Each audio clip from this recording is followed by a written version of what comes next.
and welcome. I have with me Grace Brooks, the author of a fantastic middle grade fiction series that I just love. It is called The Every Tuesday Club. And at the end of 2019, the fourth book of the series came out, Xenia, the Warm-Hearted.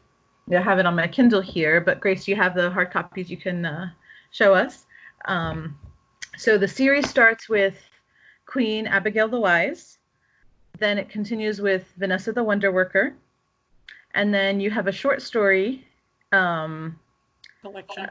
collection, and it's called A Year with Every Tuesday. Is that A Year with Every Tuesday? Yeah. Yeah, and then the newest one, which is Xenia the Warm-Hearted. Show us the books, because I haven't. Right. It's not as pretty on my Kindle. All right. So. All right. The first one is this. They were a little difficult to manage, but here we go. Vanessa looking like this. Vanessa.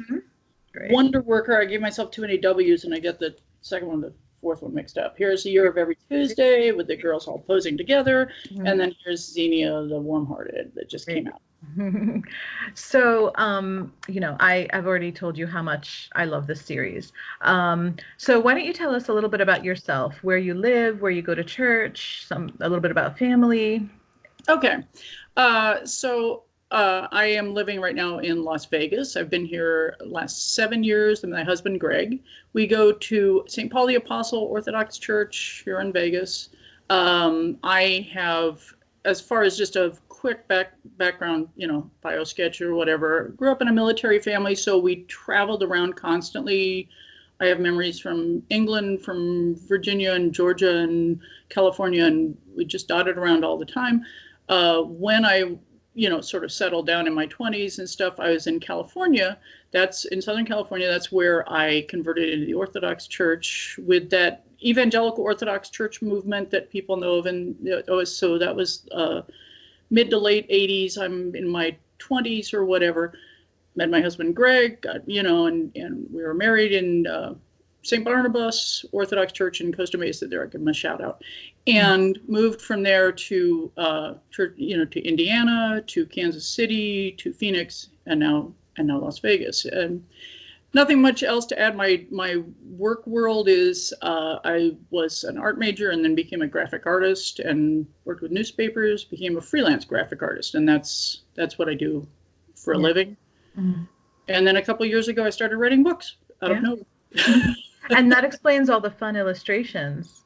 That's almost sort of the fact that I illustrated my own books is almost sort of it's a smart business decision when you're self-published because you get free labor, but it was also a bit self-indulgent of I knew exactly what was in my head, and it was just it was so fun to sort of, especially with the first book, I may have needed to go back and forth from visual to verbal and verbal to to have pictures that it's like, okay, I know what this looks like, and so let me draw this, and that would sort of bolster, okay, now that I see what it looks like, and sometimes they would go back and forth.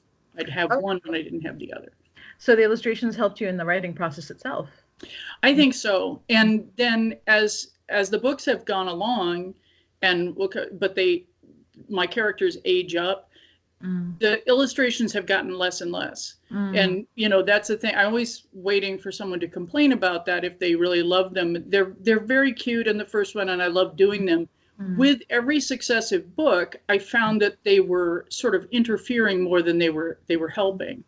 And so by this book 4, there's the cover and there are no illustrations. But part of that is the material. I just couldn't see my sort of cute illustrations fitting in as you go along in the book. It just would be almost sort of jarring.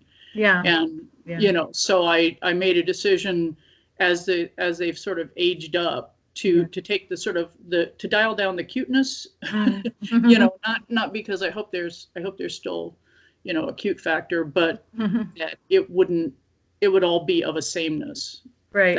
And I can imagine too that it's harder to illustrate the more serious the challenges that they face. come up? That was my other real problem, is that I just wasn't the illustrator I needed to be for things that I was finding it all along the way, actually, even from the first one, that there'd be moments in the book that required a very specific sort of look on a person's face or something. And I wasn't the one to get it, because it's not my first calling. Although I should mention along the way in my work world report that I illustrated a book for Ancient Faith. I did they had a picture book of Littlest Altar Boy, which was a very cute concept, and gave me a lot of fun and an opportunity to show, because if people have picked it up, it's what's going on in this little boy's head. And it was that happened a couple of years before I started writing the book. It was a great sort of opportunity to get that going on. But I found that if I couldn't knock it out in the first one or two, I had a lot of trouble. There's a skill level that you see that I just couldn't get to. So, well, then let's go back a little bit to the writing. What drew you to writing, and writing specifically this series of novels? Well, so all right, let me answer that in two parts. So writing on one hand, and then this series on the other. So writing, I became aware when I was getting in my 20s, you make these, you sort of have this idea of like, what am I going to do for a living type of thing. And I remember going back and forth a lot of like, I could see myself doing something with art. I could see myself doing something with writing. I was very drawn to both of them. And it was almost like a wheel that would go around. At the time that I had to pick a path, I happened to pick art. And that's what took me into, art and graphic art and all that kind of stuff. I never stopped really loving the idea of writing and words and all of that. It's just something that is on your heart, or it's not, I suppose, or something. I knew that whatever I did had to be creative. So, it didn't surprise me that I was writing. I'm a lifelong journaler. I was doing an Orthodox blog for some years. It's so many years ago. It's dinosaur years in, the blogging world and whatever. But I was doing it back in the early 2000s, and then I think I just stopped a couple of years ago or whatever. But writing as a way to just unload yourself, to unpack things, and try and just put thoughts in order was always very attractive. As far as this series, that's a different, it's like so these thoughts were sort of burbling around. I'm getting to a place, it's like, oh boy, I'd like to write something. I had a couple ideas, they weren't very good. Meanwhile, I'm living out my church life and seeing this need that I felt more and more pressing of like, why is there no fiction in this space? Why is there nothing for kids that are just really picking up serious books and wanting to read, why don't we have anything? Why doesn't somebody do something? Yeah. And then an encounter with one family and a question that arose from it is really, I can trace back. That's the sort of the, what lit the fuse. And it's like, now I am going to, and I know the book I'm going to write. And I started to have this idea that just like blew up in my head. And I was like, I have to write this now. I have the idea. So the encounter was a family that I knew, just a very sweet family, and we're all still in touch and all that stuff. But there are two girls who reminded me of me at about 10 years old, 10, 12, very, very creative girls that just had stories in their heads and like things and songs and pictures and all of this. And because of that, we're having a little trouble paying attention in church and, attending in church and taking in all this church information. Yeah. And, I'm just a sort of an outsider, but they reminded me so much of me at that age. And I was the kind of services that I was going to were these, Protestant services that are much shorter. I really can only imagine how hard it is with an hour service, hour and a half. I don't know how they do it. But the question in my head is like, I remember like looking and I was like, what do I wish that somebody had told me? Since I see myself so much in these girls, what do I wish somebody had been able to communicate to me about being in church and why it matters? Like, why should I pay attention? Why should I keep? It's like, I really have pretty good stories in my head. Why don't I just no. That was what led to Queen Abigail the Wise. That one question, and thinking through it with somebody so specific that I could almost see them, especially when I'm almost also sort of throwing myself back into it of like, yes, I remember. I remember being 10. I remember that other little things outside the door were so much more interesting to me. So, that was the sort of the question. The fun of it at that point for me is it's almost like a math formula at that point. I am now solving for X. The successful book will answer that question of what do you tell somebody when they're that creative and want to have fun that happens to be outside of church. And it ended up being a sort of a two-part from that question. It's like, to blab on for just 1 second and then I'll find it out. It ended up being great. Oh, good. I never know. I blab.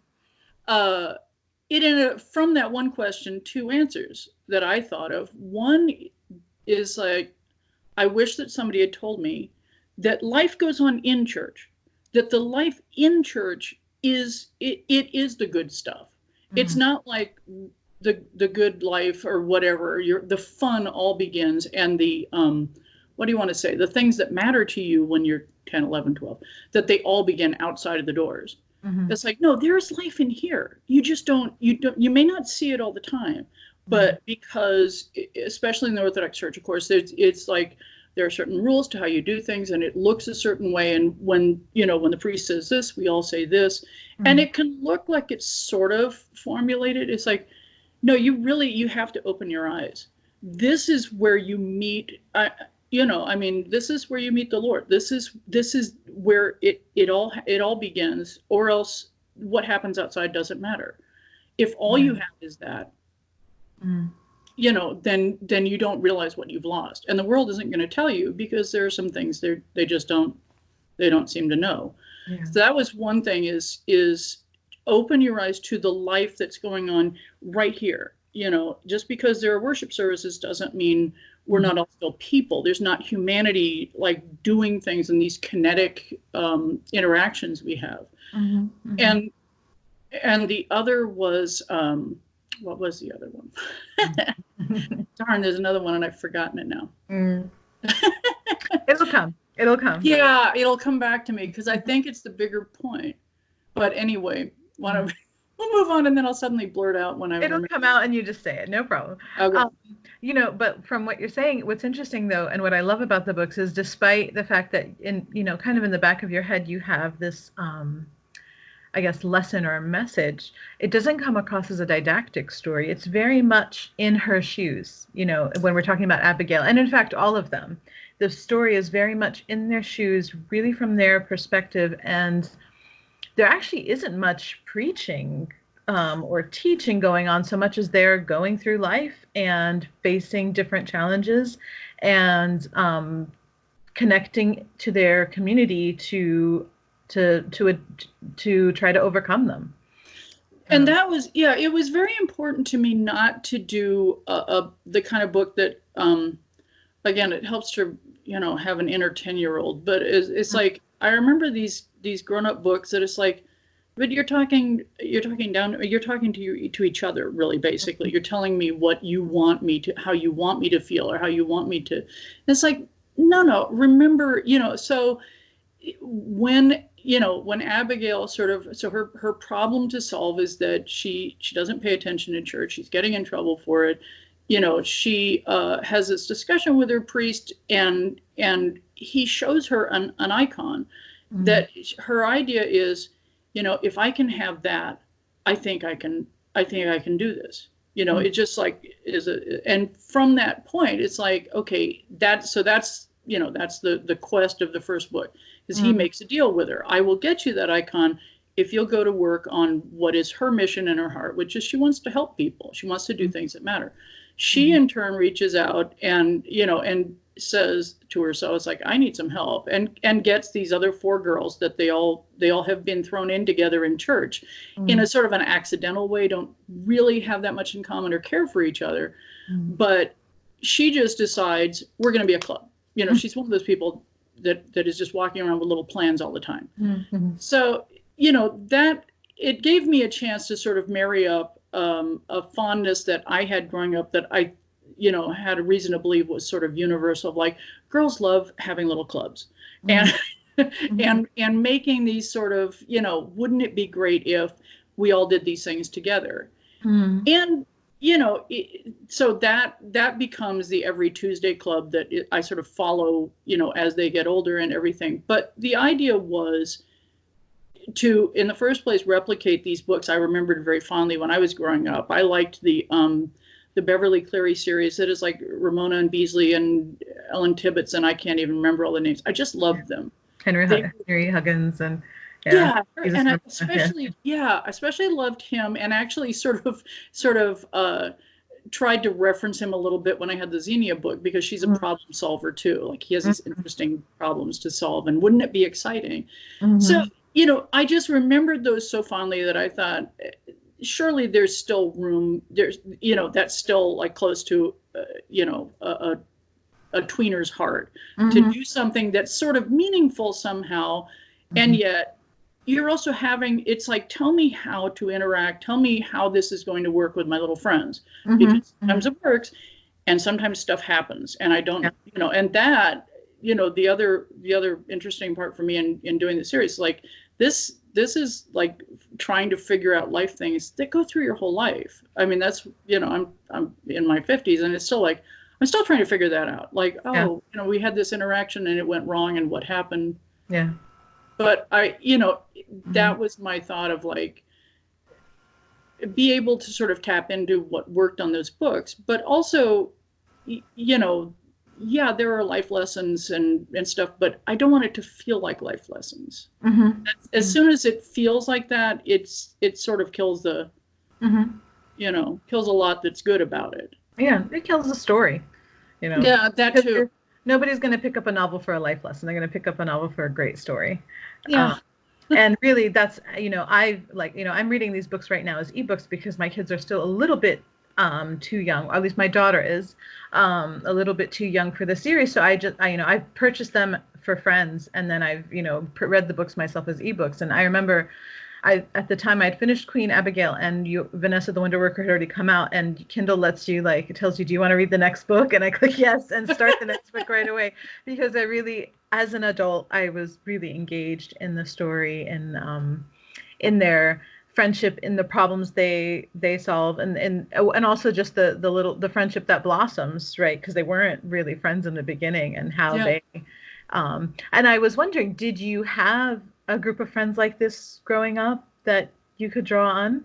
No, that's, I almost wonder if it's sort of wish fulfillment or something, that, because I had nothing like that. Now, because we moved around so much, I wish I had friendships that went on that many years. We would move every couple of years. So I didn't, but like a lot of military families, my family was we were a very tight unit. We weren't having, and I was especially close buddies with my next oldest sister, who's like 3 years, and we would have little clubs. We're just 2, but that's how prevalent it is. It's like, we'd make up a club every, I don't know, year, 2 years or something. It's just the 2 of us, unless we'd try and bring in somebody, and then it would never work out. It's like, all right, you go away, we'll have our club. I look back on that, it's like, who knows why this is a girl thing to do. But I didn't have something like that. One of the things that occurred to me when I was writing it, but it's a little, more intellectual approach, but I still think it's true that when I thought about these 5 girls, so they have very different personalities, and I don't know where it came from exactly, but I realized I sort of broke up my own personality into 5 parts, because I have Abigail, who's this sort of creative sprite, and just has kooky ideas all the time, and is in a way kind of a perpetual child. She doesn't understand rules, and she doesn't know why everybody doesn't just get out of her way and let her do things. Vanessa is a little more, she's a little more brassy, a little more worldly. She's more mature about people, but she has, you know, she has some things that she can come off a little sarcastic, a little smart alecky.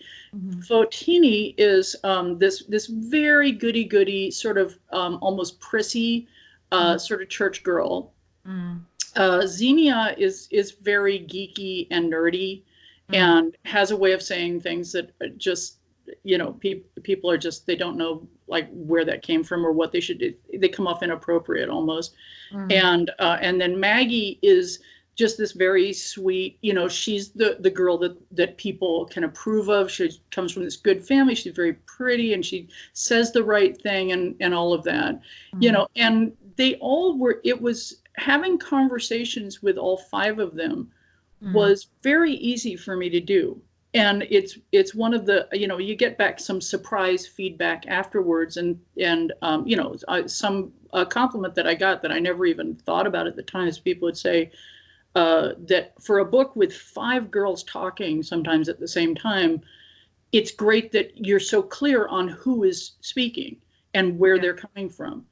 And I'm glad because I didn't even consider it. There were things I just didn't consider what a challenge I was giving myself. Right. But you really have to inhabit each personality.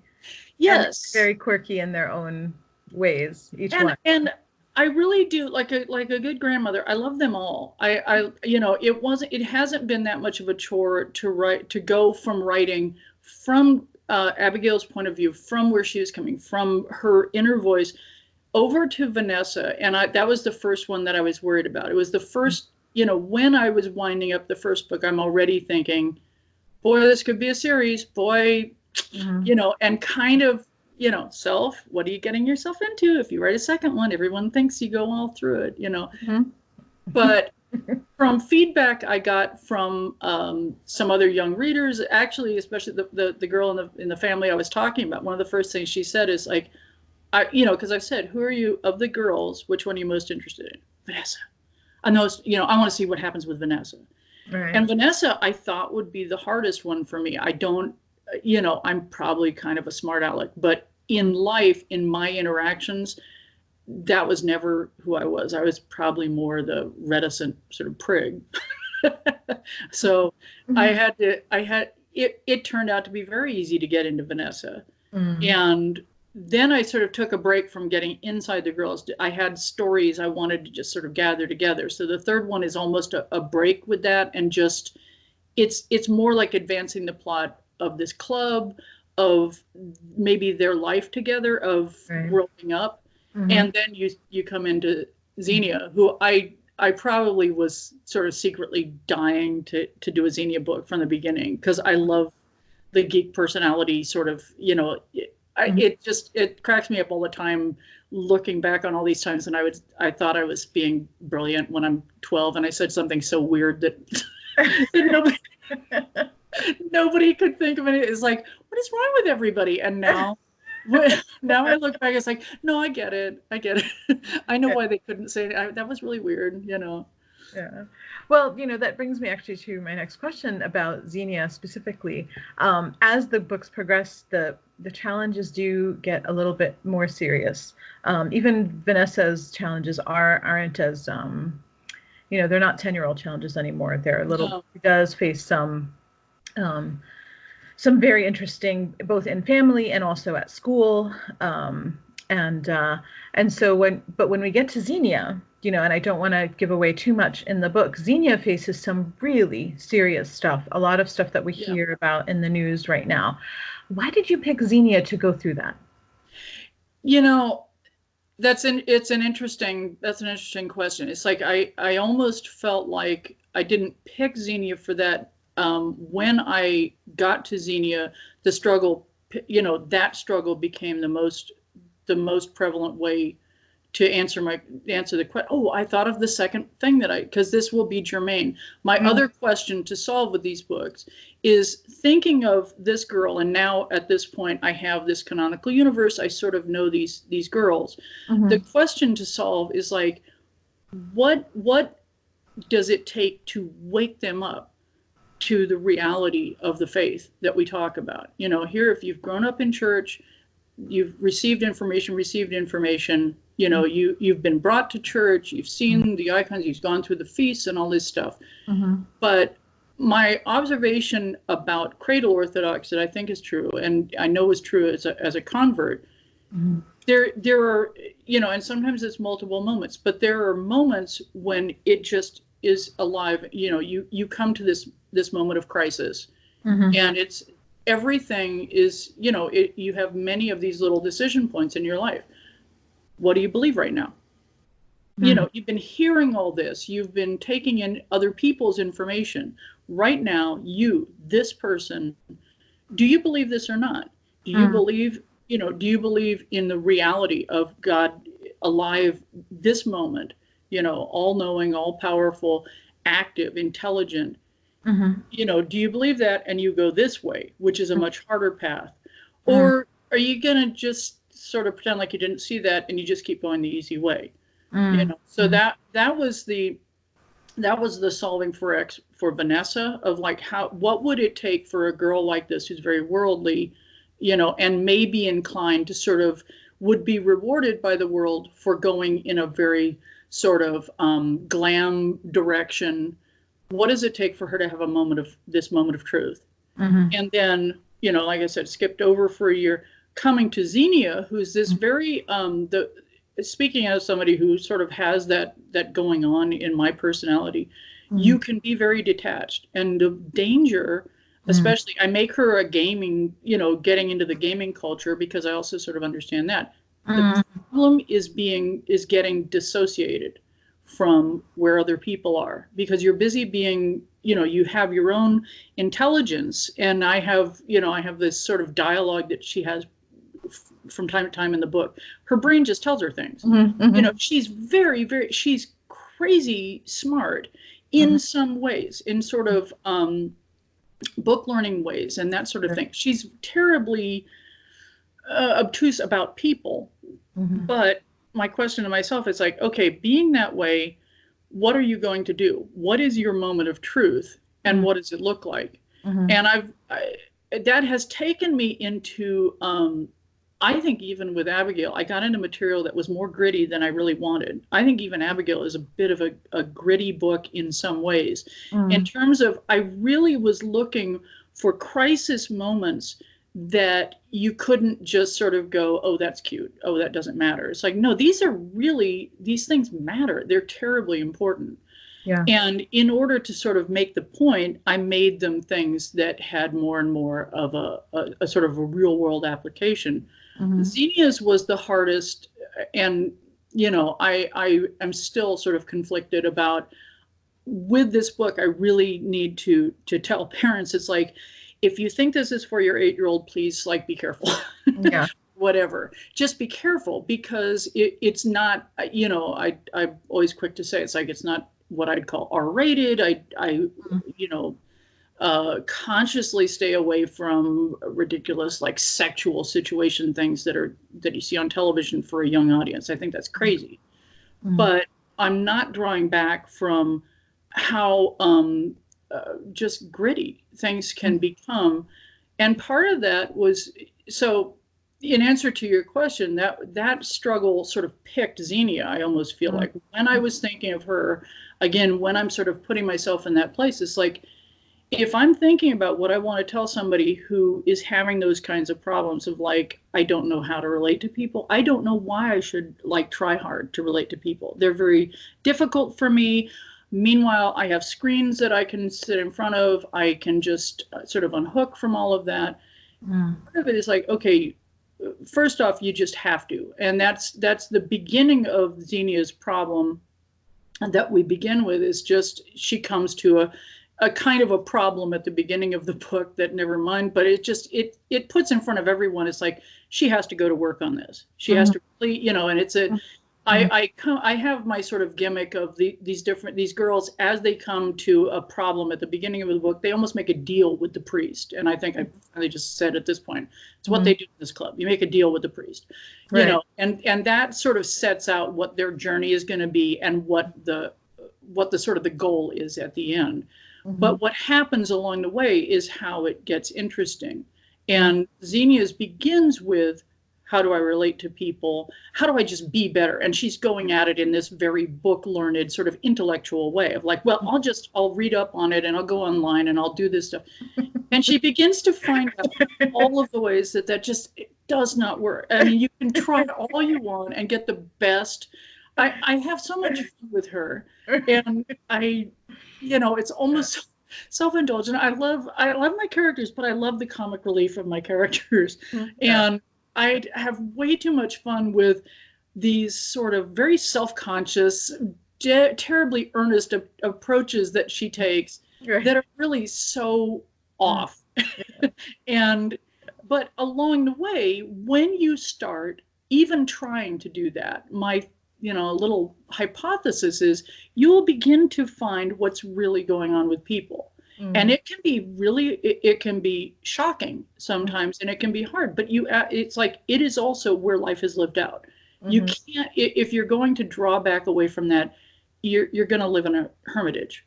Mm-hmm. This is how it works with real people. And the problem begins to be, and this was just how it seemed in my head, and it's like it begins to be a problem about encountering that there really is good and evil in people, and what do you do about that, and what happens with that. Yeah. So that's what led to, it's like, yeah, the denouement of this book was really hard to write because it's very scary. Mm-hmm. It Mm-hmm. gets very intense and very scary. I'm going to tell a tale on my priest. I hope he won't mind, but he was his ex-military. He's one of the first ones to read this book. I always, he's one of three people that gets to read it in advance. Mm-hmm. And he messaged back and said, that ending is really scary. He said, I was in, he named off all these, Marine or whatever, I forget his branch of the service. And he said, the other guy one of the other guys that reads it was also ex-military and said the same thing. So it's like, it wasn't just me. Yeah. It really came to almost nightmarish, Yeah.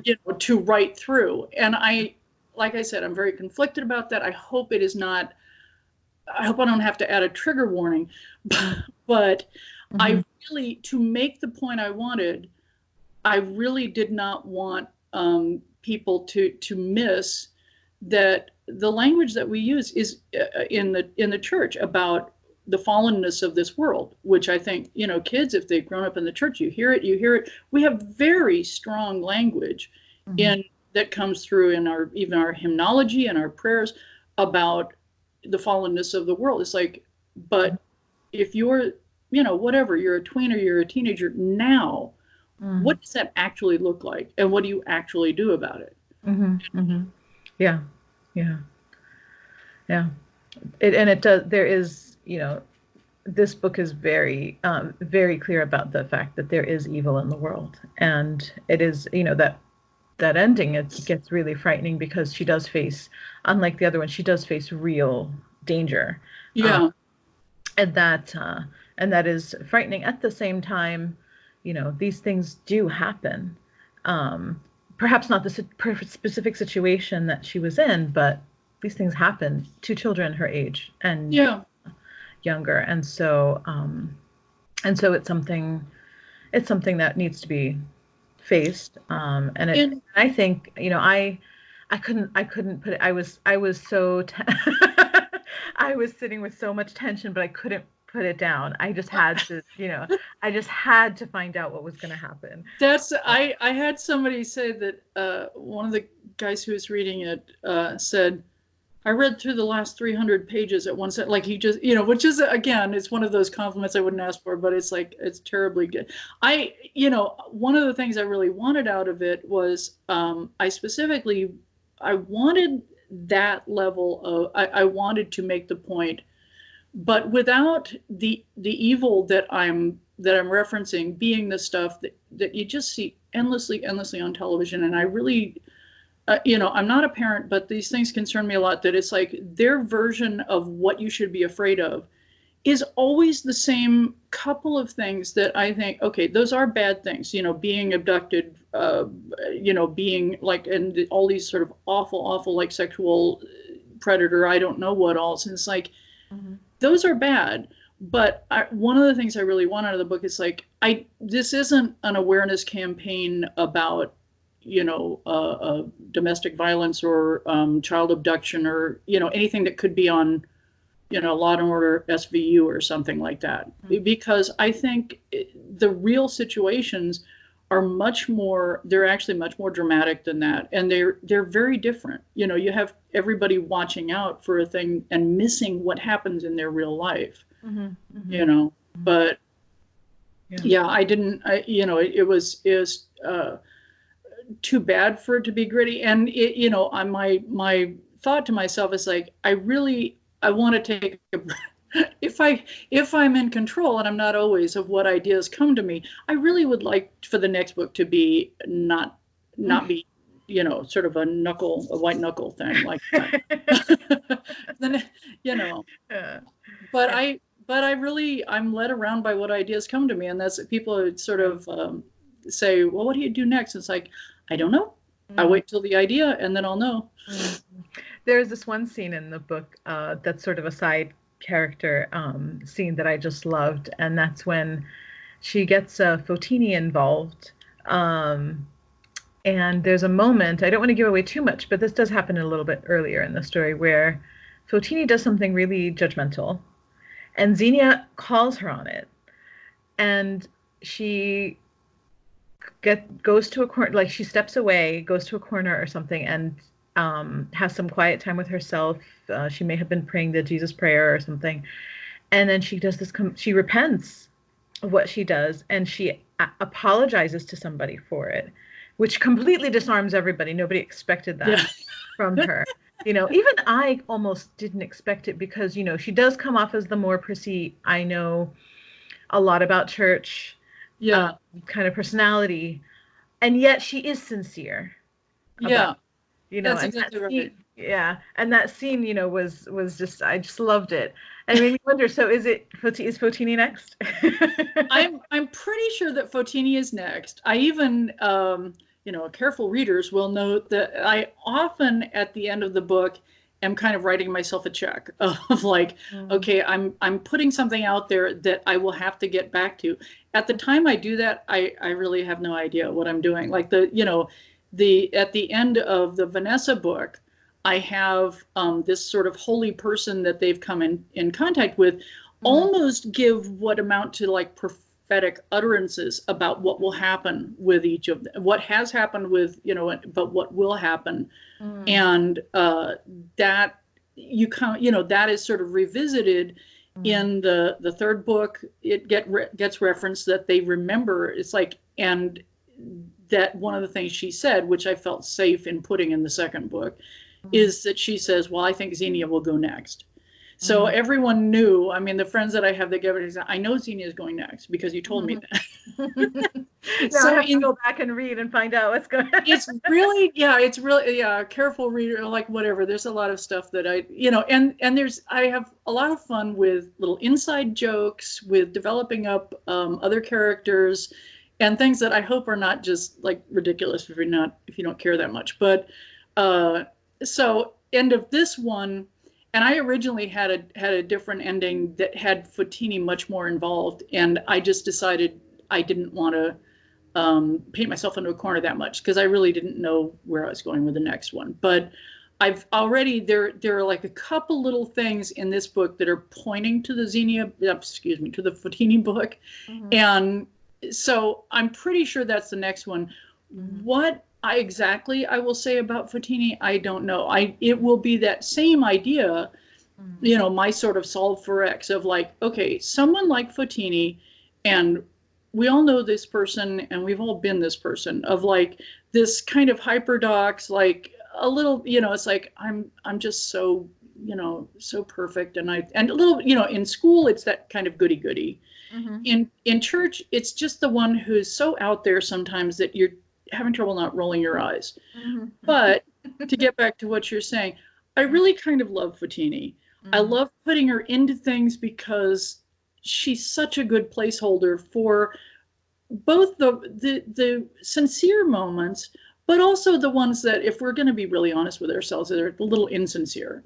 Mm-hmm. She has, the way I read this person who's in this very sort of pietistic family that's a little odd and whatever, that there really is something that's totally real. There is something that is genuine, that she cares about the faith. There's also a lot of the sort of superficial trappings. Mm. That combination is what makes her such my comedy relief for other books. I had a lot of fun with the subplot of her in the second book, Mm. where she almost becomes, it's just a little plot that only involves her and doesn't matter, but she gets into it with someone at school Mm-hmm. who doesn't believe, who's like openly atheistic in this sort of, unformed, like tweener way. It doesn't really mean anything. Mm. And her interacting with that and having to go through that. In this one, it's like Xenia reaches for her specifically. At some point in the book, Xenia, who has been trying all along to just do it by herself, never mind the club, everybody, that was everybody else. I do things on my own. She Mm. finally just is flat busted and realizes, no, I need these guys. These are my friends. I need them, or I will not make it. Like, this thing that I'm doing with these other people is not working right, and it's blowing up. I need my friends.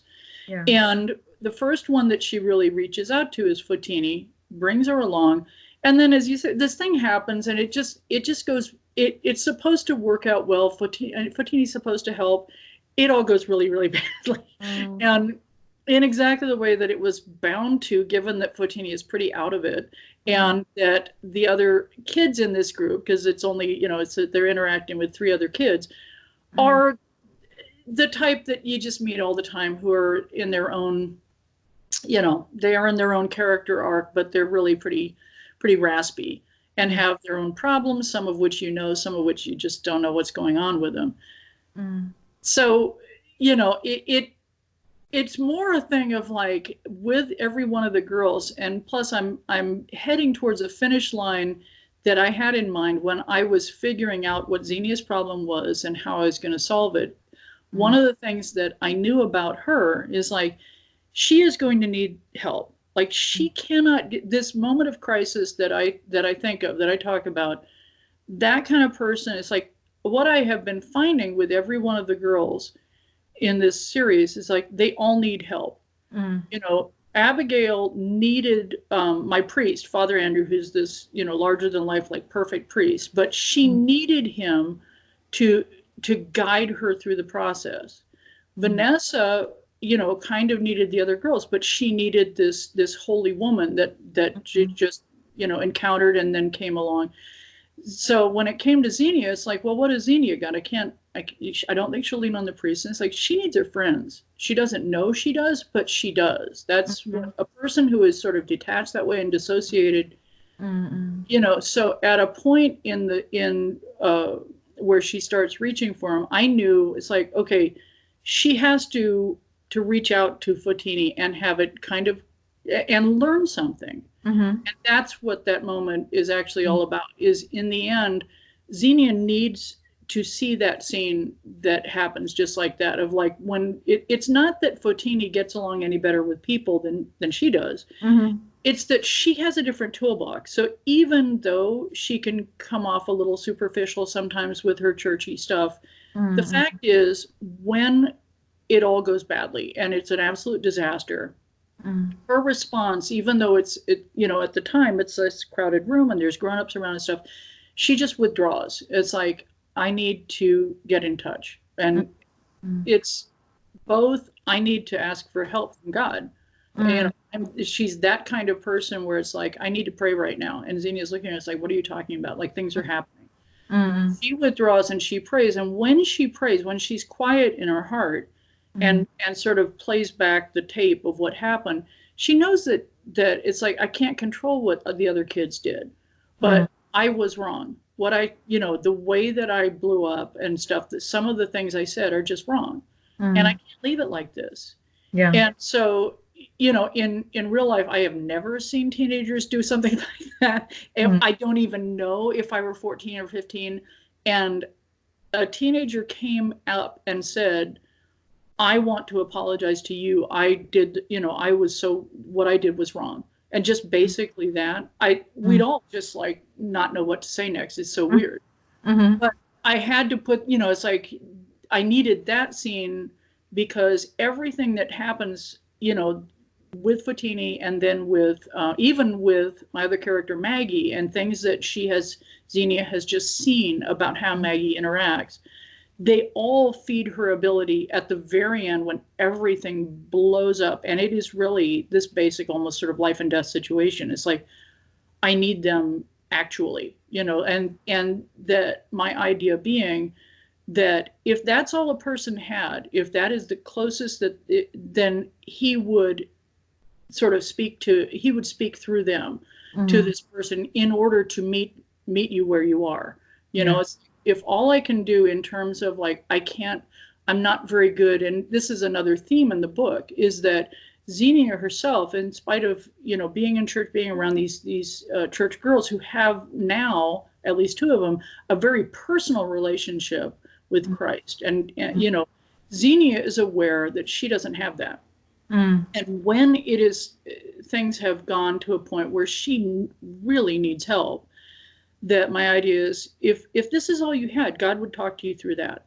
Yeah. If you cannot sort of take him in yourself through, in any other way, it's like he will come to you if it is that extreme, and if you ask, and Mm-hmm. speak to you through those people, and you will be able to, through them. It's like, okay, I can't do this for me, but I know what Vanessa would do.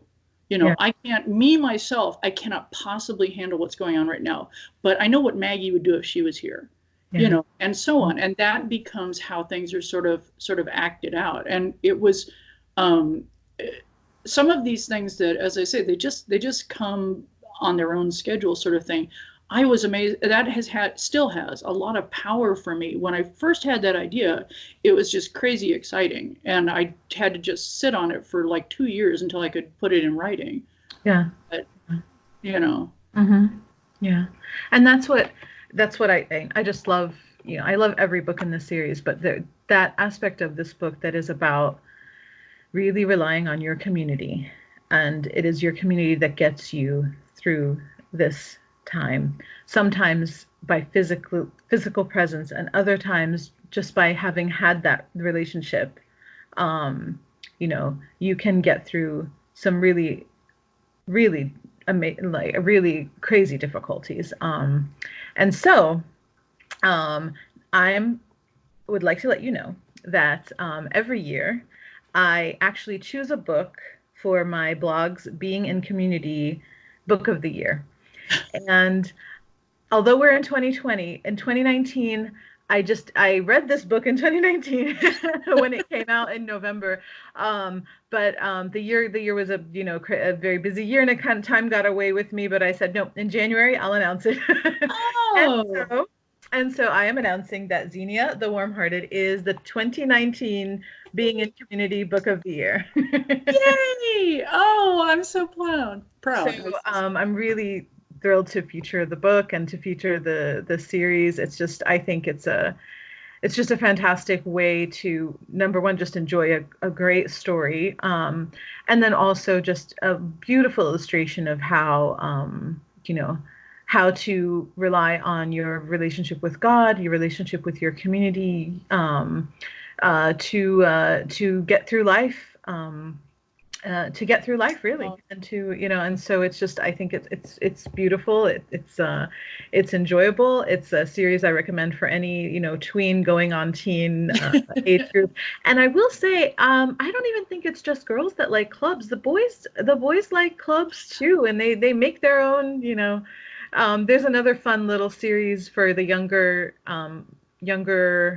tween, like maybe 8 or 9, 10, that comes out of England, called the Hard Henry, and he's got a purple hand club where no girls are allowed. you know? So it is having a club, and your team is a thing, I think, for especially for that age group, and and so I have heard from people, it's like, oh, please write something for boys. I've heard, it's like, I would love to write something for boys, but I have, I'm missing like some of that sort of information that's been helpful. But Mm. I have also had fun. It's like, their brother picked up the book and he like wouldn't put it down. It's like, Yeah. okay, that's good. Yeah. Well, just because you have girl characters does not mean a boy cannot enjoy it, and because it goes the other way too. We read plenty of girls read plenty of books with boy characters and enjoy them Yeah. as well. So it's a great series, I think, for all eight, for middle grade and up, and even for adults. And I'm really glad that it's out there. I can't wait for the Fotini book. Me neither. And it's like I may take a break, just so I'm clear with everybody. It's like I may take a break and develop up a side series of like I've sort of another of those writing myself a check. I may write a mystery series that involves Xenia, which is sort of where I'm going a little bit with the end of this book of like I have a character, Mrs. Higg, that I like very much. She may like spin off. I also have the restaurant that the church owns, and I may spin off into cozies, or I may try I don't know. It's sort of driven by that. But no, everybody is like, and where's the Fatini book? And I'm like, I don't know. But I no, thank you very much for I am very it really like blesses my heart more than I can say that given that I just I wanted to see things in this niche, but I also wanted to write a good story and do things that would be the kind of book that I would want to read. I that's probably every author everywhere. It's like you write what you want to read, hopefully. But that other people like it too and have good things to say is like I often just don't know where to look, because I'm so thankful to God, because it's like many of the things people will say truly like, where do you get the ideas? Like, these are crazy ideas. And so I have no idea. I don't know where I've never met, they'll say like, especially in my church, they'll sort of go, okay, you're going to put us in your book, aren't you? It's like, I don't think so. I don't think so. But I don't know. Usually I don't know those people. It's like, I don't, but I sort of do. They're an amalgam a lot of times, but, partly too, I think a side issue what benefit for me, I wanted to put what I love of church life into a book. It's so annoying to me that, and this I'm saying as an adult reader and whatever, all the secular fiction, and some of it is very, very good and all that stuff, but they act as if we don't exist.